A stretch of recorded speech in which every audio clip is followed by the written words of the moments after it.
আপনারা কি ঢাকা থেকে আসছেন? জি। আচ্ছা। আরে আরে আরে, মেয়েটা দৌড় দিল কেন? আরে আমার মনে হচ্ছে কি লজ্জা পেয়ে দৌড় দিয়েছে। না না, কোনো রহস্য আছে।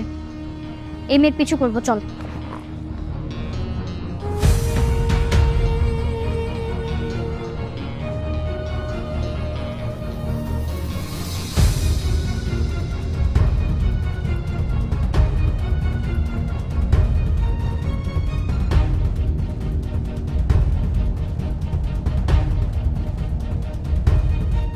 রাজ,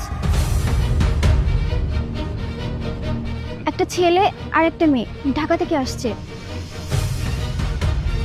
ওদের ছবি আমি তোর ফোনে দেখেছিলাম। ওরা মনে হয় তোর স্কুল লাইফের বন্ধু।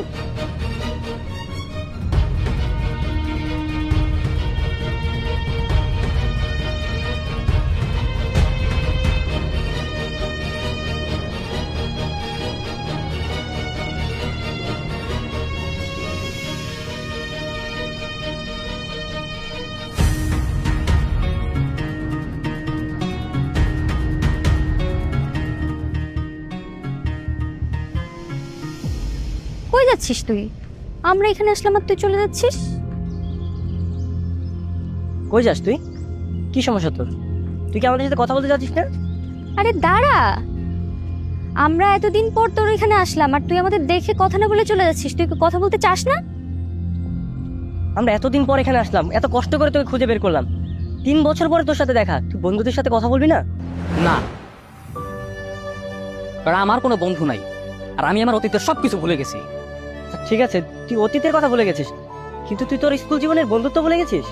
বন্ধুত্ব? হ্যাঁ, রাখ তোর বন্ধুত্ব। বন্ধুত্ব মাই ফুট।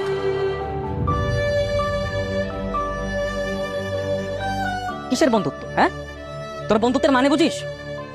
তোর তো কেউ বন্ধু না, তোর হচ্ছে এক একটা স্বার্থপর। নইলে আজকে ঠিকই নাজের হত্যার বিচার হতো। তোরা নিজেদের স্বার্থের জন্য, নিজেদেরকে রক্ষা করার জন্য আন্দোলন থেকে চলে এসেছিলি। আমাদের স্বার্থের জন্য না, তখন সিচুয়েশন এমন হয়ে গেছিল যে আমাদের আন্দোলন থেকে সরে যেতে হয়েছিল। সাথী, আমরা সেখানে আন্দোলনের জন্য গিয়েছিলাম, আর আন্দোলনের সিচুয়েশন সবসময় আমাদের পক্ষে থাকবে না, আমাদের অনুকূলে থাকবে না। সেখানে নানা রকমের অসুবিধা থাকতে পারে, সমস্যা হতে পারে। অথচ সেই সমস্যার সমাধান না করে তোরা এক একজন এক এক রকমের তামাশা শুরু করছিলি। কেউ তার গার্লফ্রেন্ডের কাছে, কেউ তার বাবার জন্য, আবার অনেকে তো নিজের স্বার্থের জন্য আন্দোলন না করে